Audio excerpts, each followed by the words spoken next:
So, your idea of helping me relax is more paperwork? I asked with a raised eyebrow to Sarutobi-sama, even as I sorted through the various mission request paperwork the elderly Hokage asked me to organize. I'm thinking you don't know me as well as either of us think.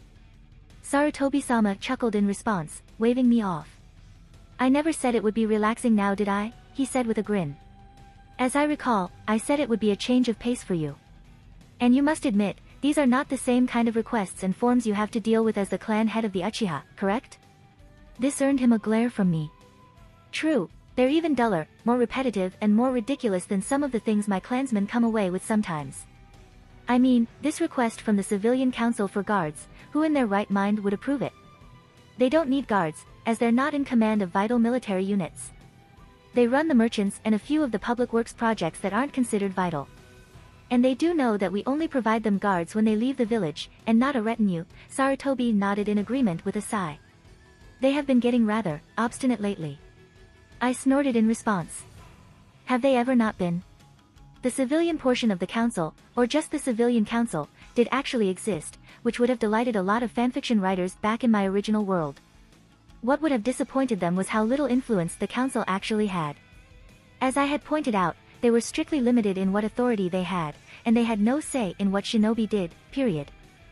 What really was irritating was that they greedily hoarded what little power they had and dug their heels in at the slightest signs of that power being usurped or reduced. It gave Sarutobi-sama headaches on a frequent basis. I knew why Sarutobi-sama was making me help out with his paperwork. I had become increasingly edgy since Naruto-kun and Sasuke-kun had left on their mission to Nami. I was filled with unease about what might happen and who may have replaced the Demon Brothers and Zabuza in this timeline, and it made me seem as if I was having an exceptionally bad time of the month. They weren't always like this, Sarutobi-sama informed with a small sigh. Unfortunately, while he was great when dealing with shinobi, Tobirama-sensei was rather at a loss when it came to civilians. I suppressed a scoff at that. Tobirama-sama was a genius with water jutsu, jutsu creation and fighting in general, but his fear of Madara had transferred to the Uchiha clan when Madara had died at the Valley of the End, resulting in the mistrust of the Uchiha clan by most of Konoha before my brother and I had turned things around on the day of the Kyubi, thanks to making us the military police. That he was equally inept in managing civilians was of little surprise to me. I raised an eyebrow as I looked over the next request on the pile before me. Really? A mission request for a kunoichi to be an escort to a noble party being hosted here in Konoha? I questioned, raising the page to Sarutobi-sama to see. Do they really ask this kind of stuff? In recent years, yes. Sarutobi-sama rolled his eyes in exasperation. Despite Konoha having raised several kunoichi of excellence, such as Tsunade, Kushina-chan and yourself, some morons persist in seeing kunoichi as little better than escorts and prostitutes. I sometimes am tempted to have medical crack open their heads to see if they actually have any brains in there or if they're just hollow. I'd assign Enko to the mission to teach them a lesson. I muttered as I stamped denied onto the form. And I'll volunteer to do the cracking if you decide to look. Sarutobi-sama laughed a bit in amusement to my disgust as a small pug bearing a leaf headband leapt through the room. Ah, Pakken, you have a message from Kakashi-kun? The elderly Hokage questioned as I looked up from the paperwork in mixed curiosity and trepidation. I do, the small dog summon confirmed. Team 7 is requesting reinforcements. They encountered 3 missing ninja from Amigakure while escorting the client to Nami no Kuni, he reported. The team decided to continue forward to Nami no Kuni to secure the client's home as a temporary base and ensure his family isn't held hostage as collateral. 3. From AIM? That definitely wasn't the Demon Brothers. Any idea who the paymaster for the 3 missing nin was? I asked. I knew that, unlike in the original timeline, Naruto-kun, Sasuke-kun and Sakura-chan wouldn't hesitate to kill an enemy this early on in their careers, so I wasn't worried about them. At least, not yet. Kakashi and the client believe it to be Gato, of Gato Enterprises, Pakken replied seriously. My eyes found Sarutobi-sama who rose his hand to me. Before you go charging off, he started, making me grimace in response. Send a message to Kirigakure to see if they have any shinobi near Nami who can provide support to Team 7. Taking a deep breath, I calmed my nerves before nodding to the Hokage and flipped through the seals for the summoning and called forth one of the messenger falcons. You called, Yuriko-sama, the falcon questioned as he stood proudly before us. Do you have a message to be delivered? Yes, I need you to go to Kirigakure and ask the Mizukage if she has any shinobi near Nami no Kuni to assist one of our teams who encountered missing ninja, I told him, keeping my voice calm. Please make all haste with this message and return with their reply. Very well, I shall do so, Yuriko-sama, the messenger replied, bowing his head before taking off out of the window and angled himself towards Kiri.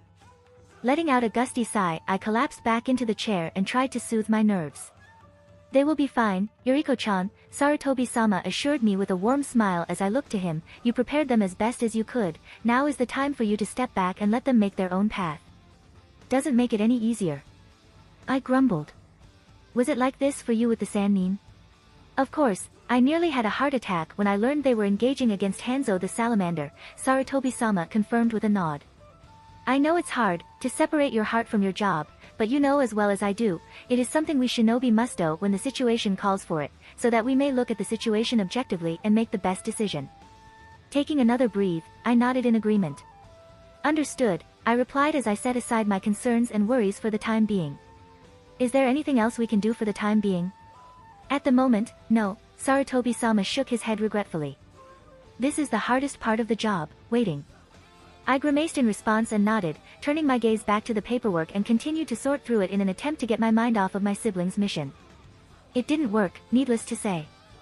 Thankfully, however, my messenger proved his speed by returning to me within a couple of hours, looking out of breath, but was able to relay his message.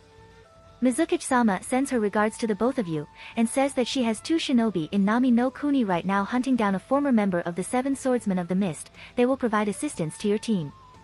I let out a relieved sigh as the tension that was building up in my body relaxed a bit of that news. Very well, did she give a name or contact point for our shinobi to meet with theirs? Sarutobi-sama questioned. She did, Zabuza Momochi, Waves Bar in the main town where the bridge is being constructed, my messenger informed, making me pause. Zabuza. Momochi? Well. I guess I don't have to worry too much about them anymore. After all, he is a rather deadly shinobi and chances are the second person with him is Haku, and together they formed a potent combination. And while he was a sadistic killer in the original timeline, I hoped that his new loyalty to Mei, plus Haku's presence, would stop him from going too far. Did you get that, Pakken? Sarutobi-sama questioned, looking to the pug who nodded. Relay that to Kakashi-kun if you please. Pakken nodded again before leaping out of the window to return to his summoner. Thank you for your hard work, you may return now, I told my summon, who bowed his head to me before disappearing in a puff of smoke. Have faith, Yuriko-chan, Sarutobi-sama told me kindly. They will be fine. I do have faith in them, I told the Hokage firmly. After all, I trained them, didn't I? The elderly Hokage chuckled in amusement as he nodded. That you did, he confirmed, standing up from his desk. Now, how about we go and get something to eat? I am feeling rather peckish at the moment. I chuckled in amusement as I moved to follow him. Sounds good, Sarutobi-sama, I agreed with a smile. Naruto frowned a bit as he looked the house the client lived in over with a critical eye. We should trap the docks over here, he commented, pointing the area out to Sakura as she was busy taking notes of his words. I'm thinking some basic stuff, like false boards and tripwires, early warning stuff for the most part. Sakura nodded. All the members of Team 7 had their own strong points aside from their assigned combat roles. In Naruto's case, he was a very skilled trapmaker. He had a natural flair for it, and Yuriko had encouraged his interest in it, including having him learn to make traps that even Hyuga had a hard time finding. It was why she bowed to the blonde-haired boy's expertise in this area. As for the main path, that will be a bit more difficult, going to have to include some intense sensing seals with the traps to make sure random civilians aren't caught up in it, Naruto continued to comment. But I think for the most part we'll have a few decoy and dummy traps to draw attention away from the real ones. He hummed a bit as he tapped his chin in thought. Right, I think I have a good idea of what to do with this place now, he said, nodding to himself before bringing his hands together to form a plus-shaped seal. Shadow clone jutsu, he muttered as he formed a dozen solid clones. Alright guys, time to get to work on the traps. Right, the clones all chorused before leaping off to get started on the task at hand. Have I mentioned how useful a solid clone jutsu is? Sakura shook her head in wonder. As of yet, her chakra reserves were too small for anything but the standard clone jutsu. And here Naruto was, pumping out a dozen at the same time without flinching. Naruto grinned at his teammate widely. Only about 100 times since we became genin, he replied teasingly. They've made setup so much easier. Laugh it up. Sakura rolled her eyes. She could see why Hinata was so attracted to him, the positivity rolling off of him was almost like the warmth of the sun. Do you think Kakashi-sensei will manage to negotiate a good preliminary payment plan for Nami? I don't think the people here are going to be up for paying it even once we kick the stuffing out of this Gato character.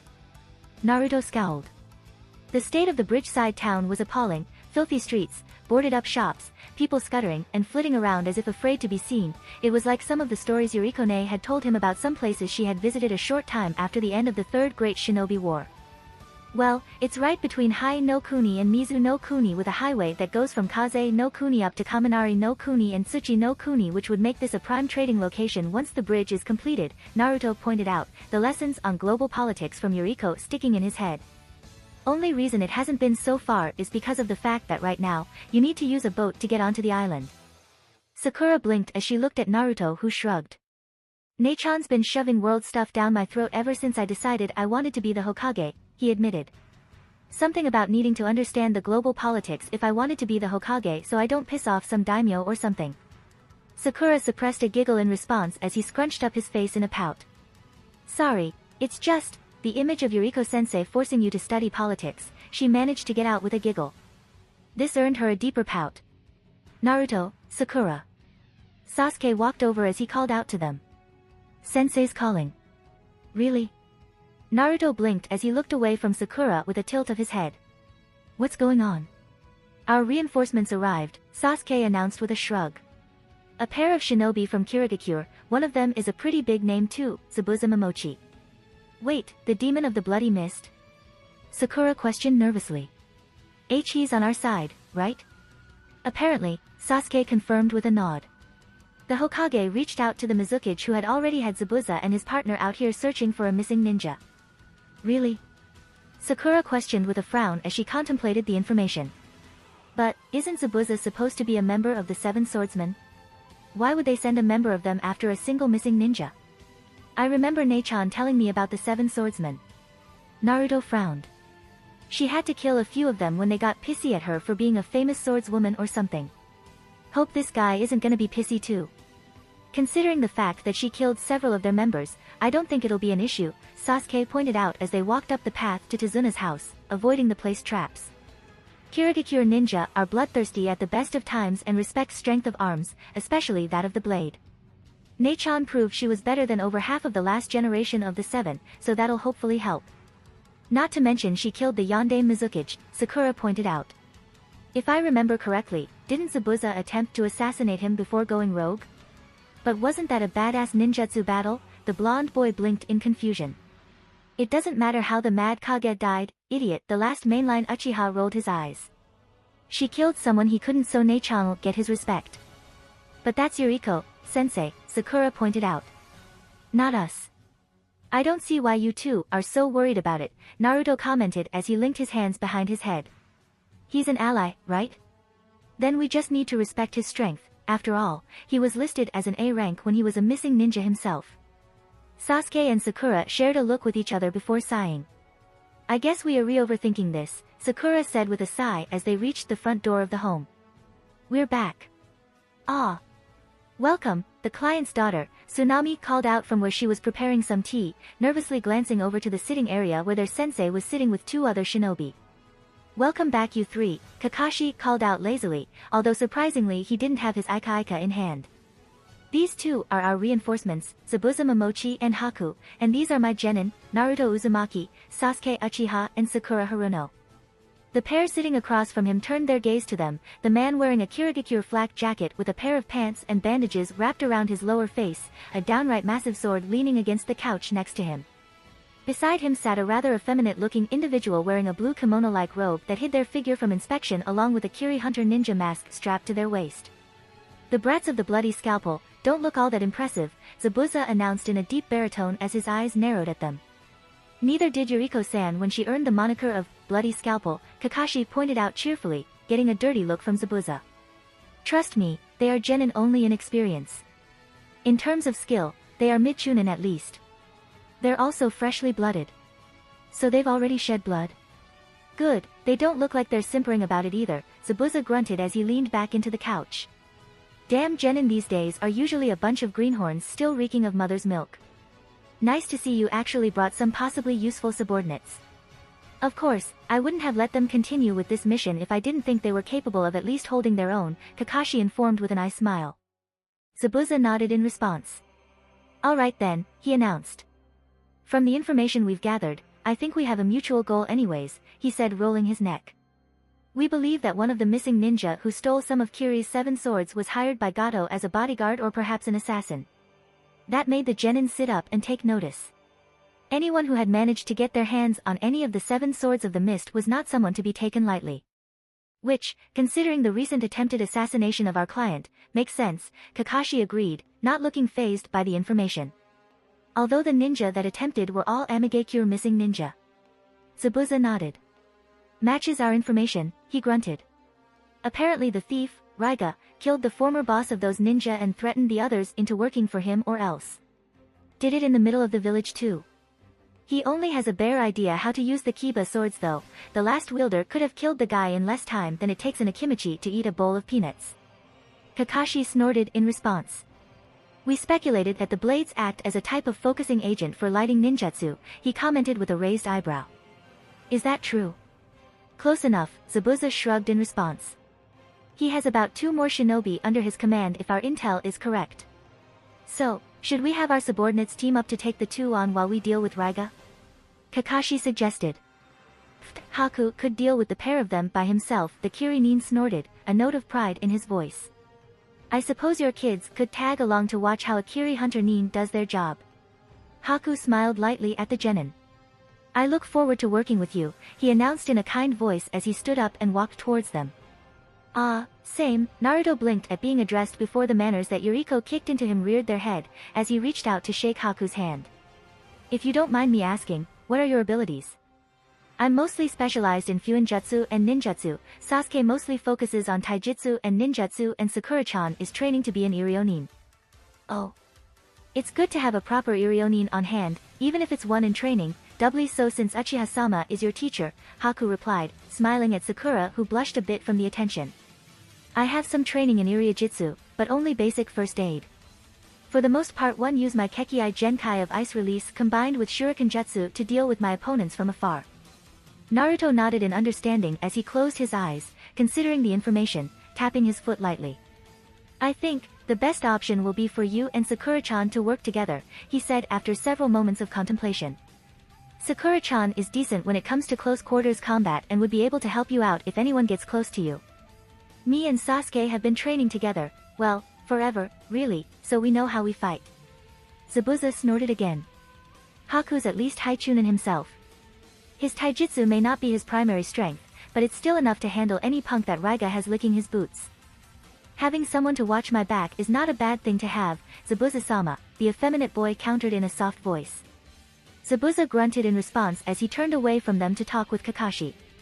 Haku chuckled a bit before turning back to Naruto. That's a reasonable plan, he said to Naruto with a smile. That was a rather quick assessment for a fresh genin. Have you been taught by Uchiha-sama? Naruto nodded a bit. Somewhat, he replied. Rashiaji-san also taught me some, but I mostly learned from Hokage Jiji when it comes to strategy when he has some free time. Haku and Zabuza paused as they turned back to the neutral-faced Naruto. You've been taught strategy by the 3rd god of Shinobi himself? Zabuza asked slowly. He has, Kakashi confirmed with a nod. Hokage-sama has been taking a shine to Naruto-kun there and decided to mentor him a bit when he has some free time. Oh, my. Haku replied with a shocked look. No wonder you were able to come up with an effective team formation so easily. Naruto shrugged. It's nothing much, he said calmly. I still have a lot to learn and I don't exactly really have experience outside of training and some of Jiji's exercises. Haku and Zabuza shared a look of bafflement with each other. The reason for their shock to who's been teaching Naruto strategy was very simple. Hiruzen Sarutobi had earned the title of God of Shinobi despite the fact that he had no bloodline abilities, or the Senjutsu training Hiroshima had. It took a level of skill almost no one else could match to make it that far with only the common jutsus of his village, a summoning contract, which, while rare, wasn't that much of a game changer on its own, and a natural talent for tactics and strategy. No bloodline abilities, no secret family techniques, no epic weapons, just pure and unadulterated skill, tenacity, and smarts. So the fact that he took a shine to someone, and a fresh genin at that, was definitely worthy of their attention. Right, maybe they can keep up with Haku. Zabuza corrected himself slowly. Kakashi gave him an eye smile. So glad you think so, he replied in a pleased tone. So, you are alright with continuing to search while hidden? He questioned, getting back to the business at hand. We will keep protecting Tizuna, but acting like we believe that we've already taken out the danger to his person. Zabuza nodded in agreement. That sounds like a good plan, he agreed. Haku will remain here, he announced, looking over to Tsunami. You mind introducing him as your cousin? The two of you look similar enough that it should pass the casual inspection. Tsunami blinked in surprise at being addressed by the scary-looking man. Ah. I guess, she replied uncertainty. But, why? To make sure that you're being protected, Naruto answered, seeing where the demon of the hidden mist was going with this. Sakura can be here as well as your official bodyguard. Haku would be able to catch anyone who gets past her and be off guard, thinking he's just a civilian. Tsunami blinked before taking in a careful breath and letting it out. Very well, she replied in a firm voice as her eyes became determined. I have family on the other side of the island, you can pose as one of them, although they are mostly females to be honest. That's no worry, Haku replied with a kind smile. It wouldn't have been the first time I posed as a woman. Huh. I can see it, Sasuke commented, looking Haku over. Yeah, you can definitely pass as a woman. I'll return in about an hour or so, Haku informed Tsunami calmly. Just act as naturally as you can, he instructed. My name is sufficiently gender neutral to be either male or female, so just refer to me by it, no surname. Tsunami nodded her understanding of his instructions. Alright, she agreed. I can do that. Haku gave her a warm smile. You and your family will be fine, he assured her kindly. I promise you. With that the hunter Nin vanished with a quick burst of speed. I'll be heading out as well, Zabuza announced as he stood up, swinging his massive sword onto his back with a single arm. I'll send word with any concrete information I find out. Kakashi nodded in response. Thank you, he said appreciatively as he stood up as well. I look forward to working with you. Same, Zabuza replied before vanishing himself with a small splash of water that quickly vanished. A water-style body flicker jutsu. Never seen that before. Naruto commented. It's not uncommon, Kakashi informed his team with an eye smile. It's just not done that often other than showing off one's mastery over an element really. Although I did hear a rumor about some being able to use elemental body flicker jutsus offensively. Really? Sasuke questioned with a raised eyebrow, his interest piqued. Would you be able to teach us the body flicker jutsu? Kakashi hummed in thought as he tapped his chin. After this mission, he promised. It's rather easy to harm yourself with the jutsu by doing it wrong, and while I am certain you three can get it down rather quickly, I would prefer not to teach you in hostile territory, no offense, Tizuna-san. None taken, the old bridge builder snorted. This used to be a super village, but now it's as bad as the mainland was at the end of the Third War. Worse really because Gato's here to stay, or so he hopes. I'm sure we can work something out with him, Kakashi replied in a cheerful tone that had the three genin shuddering. He only broke that tone out when he had something horrible in mind. Whatever their sensei was planning, Gato better pray the end result was death, or else he was going to be driven insane by their sensei. Naruto, I have a small Fuinjutsu project for you, their sensei announced to the team, making Naruto freeze. What's that, sensei? The blonde questioned suspiciously. The eye smile Kakashi sent his way did nothing to soothe his nerves. Naruto sighed as he leaned forward to plant his elbows on his knees as he rested his chin in the palm of his hand.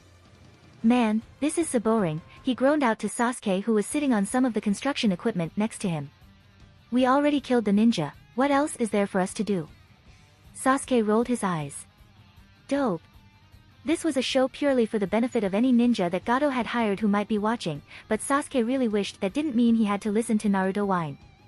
Damn Sakura for being the best at looking harmless. Kakashi merely looked at them from the corner of his eye from where he was leaning against an unused crane before turning his attention back to his book, his aloof attitude belaying the fact that he was watching everything around them at that moment. Of course, he was also reading his book. Even with one eye, he was able to multitask. Now then, oh, he was at that part with Makoto. It was at that moment that a thick fog began to roll in over the bridge, causing some of the workers to shout out in surprise as their vision was blocked by the heavy fog. Wonderful. Kakashi sighed as he marked his place in his book before stowing it away. Why don't you just show yourselves? Kakashi called out in a bored voice. I know you've been watching for the last few days, with all the subtlety of an academy student, might I add. Such bravado, a voice called out mockingly. I will enjoy speaking at your funeral. From the mist, 4 figures emerged. The leader was a man with waist-length green hair, with 2 bangs falling down on either side of his nose and unusual blue eyes. His torso was covered in bandages and a dark brown vest, while he wore trousers with bandages tied around his ankles and black ninja sandals on his feet. Clasped in each hand was a sword with a pair of sharp protrusions coming from the blades, one at the base of the blade facing towards their wielder and one near the top of the blades facing away from the wielder. These were the Kiba, the Thunder Swords. Hello, Raiga, I see you're pretending to be one of the 7 swordsmen since you weren't able to make the cut for the real thing, Kakashi noted with an eye smile. And you weren't even brave enough to try and take those swords from the original owner in a straight-up fight on top of that too. Raiga's eyes narrowed as a scowl formed itself on his face. You're not one to talk, he growled to Kakashi.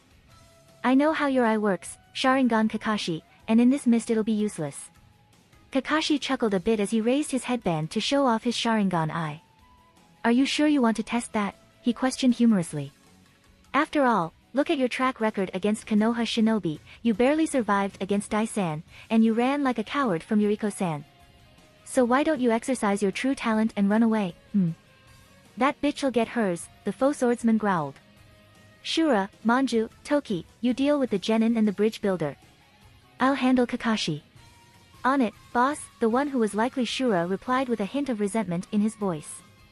He wore a blank forehead protector, had a horizontal red stripe across the middle of his face and another red mark on his chin. His clothes were hardy and robust but didn't look anything special. Slung across his back was a steel umbrella. Genin, huh? This'll be boring. Manju remarked. He was an androgynous man with shoulder-length mint-colored hair. He wore a purple sleeveless top and gray trousers. TCH. We never get to have any fun. Toki groused. He wore a green armless robe and had a strange metal device on his right arm. Don't underestimate these genin. Raiga snapped. They killed those 3 morons that I took from Suan. Naruto and Sasuke exchanged looks before shrugging slightly. They don't look too tough, Sasuke commented blandly. Can't be tougher than facing off against Nei-san or Rashi-san. Naruto chuckled in agreement as he brought his hands together in preparation to form seals. Tell me about it, he vocalized, grinning at his brother. Bet I beat mine faster than you will. Sasuke gave him a smirk in return. You wish, he teased lightly before turning back to their opponents who were gritting their teeth. Arrogant brats. Shura shouted angrily before he pulled an umbrella off his back and threw it into the air. Just die. Ninja art, blood rain. Sealing art, barrier. Naruto snapped out in response and slammed a hand down. The part of the bridge he and Sasuke were standing on became covered in jutsu formulae in seconds and a nigh-translucent barrier shimmered into existence around the 2 genin just in time to block a hail of Senbon from the now open umbrella. Pretty light rain, the blonde boy remarked with a smirk. Definitely not bloody, Sasuke nodded with a chuckle. Toki laughed a bit as he looked to Shura with a smirk. Way to fail, Shura, he taunted as he revved up the large device strapped to his arm and the drill-like tip began to spin. Let me show you how it's done. Ninja art, Crimson Earth. Toki launched forward, seeking to drive his device into the barrier only for Naruto to smirk in response as the barrier suddenly winked out as Sasuke finished a set of seals. Fell for it, Naruto sang out tauntingly. Fire release, great fireball. Sasuke shouted as he let out a steady stream of fire directly at the now decidedly vulnerable missing ninja. While the Crimson Earth was the perfect technique to use against solid obstacles, such as rock and even ninjutsu barriers, it offered no advantage against something without a solid form like fire. With a shriek of pain, Toki was engulfed by the Great Fireball, and only just managed to get out of before rolling around on the ground to put the fire out. Toki! Manju shouted out as he ran forward, wires glinting in the limited light as he tried to entrap Naruto and Sasuke. Ninja art, wire bind. Wind release, cutting blades. Naruto called out as he drew out his tanto before slashing it forward, his wind chakra channeling through the blade before launching forward, intercepting the wires before they could entrap the two. Sasuke took the moment of shock Manju was showing at his attack being countered to surge forward and meet Manju with a right cross as he started engaging the androgynous-looking man in a taijutsu fight. "That hurt you, brat." Toki shouted out as he slowly staggered to his feet and moved to attack Sasuke only to get intercepted by Naruto, who was showing no mercy as he aimed for the burned ninja's vital points. "Ninja art, mesh cage." Manju intoned as he threw out his wires at Sasuke, who managed to mostly dodge the wires, although his left arm was entrapped by the wires. "Got you, brat." Manju growled angrily as he began tightening the wires. "Hope you've enjoyed your arm, because now I'm taking it." Sasuke smirked at him in response as he formed a set of one-handed hand seals. "No," he replied simply. "I let you catch it." "Fire release, flamethrower," he announced calmly before letting out a stream of flames directly into the face of the wire user.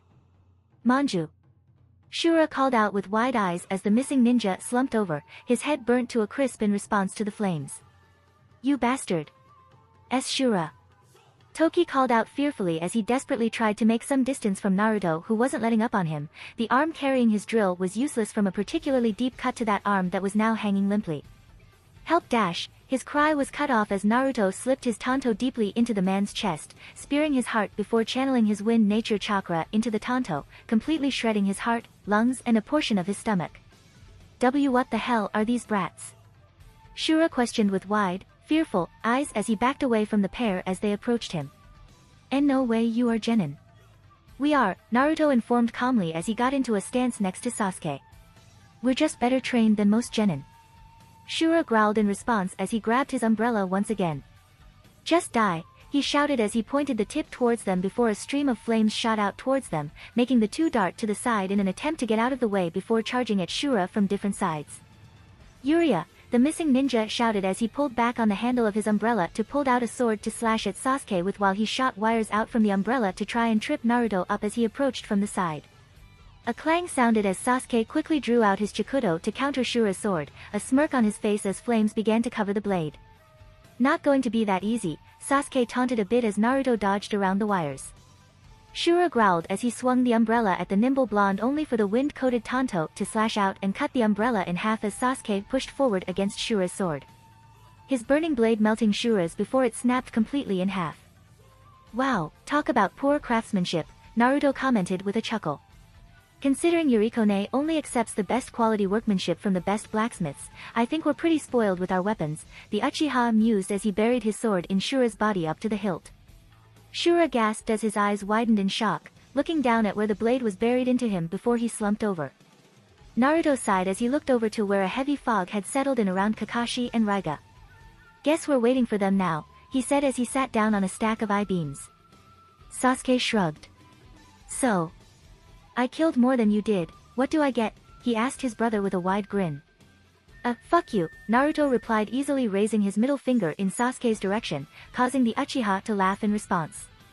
"You know, with all of your posturing, I really was expecting more from you," Kakashi commented idly as he stood patiently in the middle of the mist, his ears and nose twitching slightly as he tracked Raiga's position. "But this is rather sad, to be honest." Raiga growled angrily inside of the mist as he shifted slightly, trying to get a good position to attack the silver-haired jonin. It was easier said than done, however, as the man, despite his relaxed demeanor, was keeping his guard up as he continued to track the swordsman's position. "You know, when I learned my opponent was to be a swordsman of the mist, I was expecting, well, more," Kakashi noted blandly. "But, I suppose I can't blame you, after all, Yuriko-san did kill off the competent ones." Raiga growled at the obvious insult but restrained himself from attacking. He didn't become a jonin by being impulsive after all. "I swear, I am not quite sure how Kirigakure is doing considering that Zabuza is the only half-decent swordsman they have on their side," Kakashi continued with a careless shrug. "Zabuza is a pathetic waste of space that I won't even bother having a funeral for." Raiga snapped out angrily, his eyes flashing with anger as electricity sparked off his swords. "He is a mockery of a seven swordsman that should have never existed in the first place." "Oh." Kakashi replied in a bored fashion as he noted Raiga's distaste for the man, and how easily it riled him up. "Sounds like someone is jealous of someone else's success." Raiga let out a scream of frustration as he leapt to attack the white-haired shinobi, only for Kakashi to intercept his attack with a quick strike to the missing Nin's wrist to throw the blow off target, as its other hand went for a knife strike to the throat that Raiga managed to lean out of the way of before leaping back into the heavy mist surrounding them. Kakashi chuckled a bit as he resumed his relaxed posture, feeling out Raiga's position in the mist as he smirked to himself. Really, guys like this are just too easy to rile up, he thought to himself in amusement. Now, just need to get him into position. Lightning release, fangs of lightning. Raiga shouted out as a crackle of electricity announced the presence of his attack. Kakashi's eyes widened momentarily as he blurred himself out of the way of the attack and sent a small brace of shuriken to the missing Nin's position, forcing the man to abort his follow-up attack. Well, if that's the game you want to play, Kakashi commented with an eye smile as he flipped through some seals. Fire release, great fireball, he announced as he spat out an expanding fireball through the mist with unerring accuracy. Damn it, how?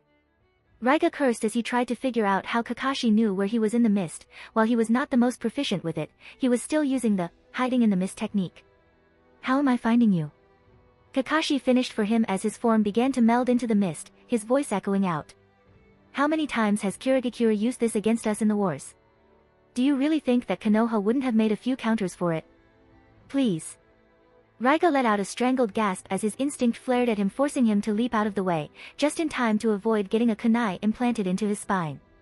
When it comes down to it, you're just a rank amateur, Kakashi informed with a cold tone. Raiga gritted his teeth in anger as his chakra spiked. Lightning release, lightning crash, he shouted out angrily as he swung his swords forward and brought down a torrent of electrified chakra onto Kakashi's position. Where are you aiming? Kakashi questioned from behind the missing Nin. I'm right behind you. Raaka. Raiga roared as he swung around, his swords only cutting through the mist as a cut opened up on his side. You have peculiar instincts, Kakashi noted within the mist as Raiga tried to locate the silver-haired jonin. I would say like a dog, but I don't want to insult the Inuzuka clan or my summons by comparing you to them. Lightning release, fangs of lightning. Raiga called out as he sent his jutsu out, only for it to hit nothing but the bridge.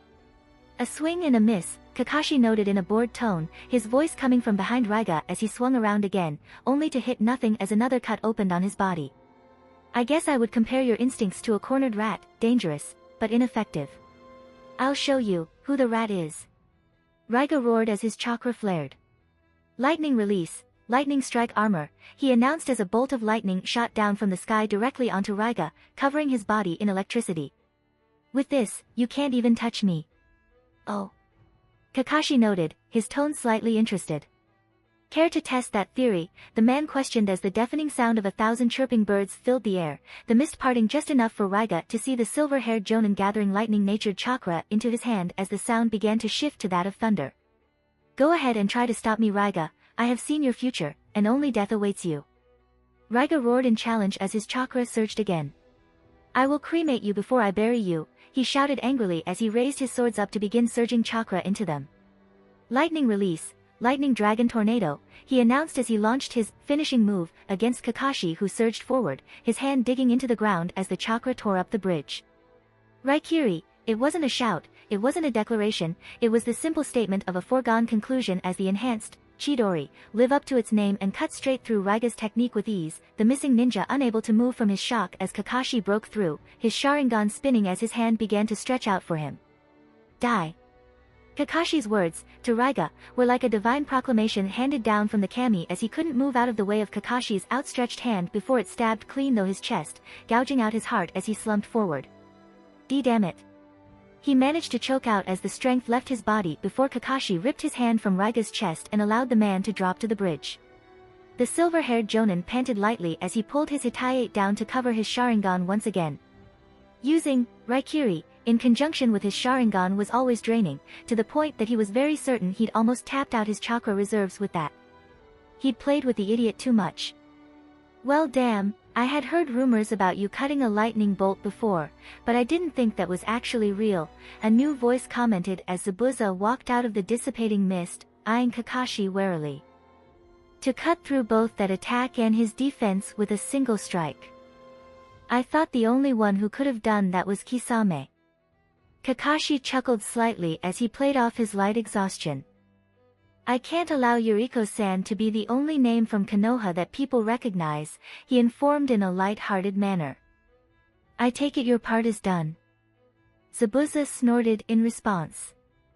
Yup, Gato and all of his goons are dead, he informed with a bloodthirsty look in his eyes. They were actually preparing to come of here to try and kill off the winner. Idiot. The hero of the Sharingan snorted in agreement.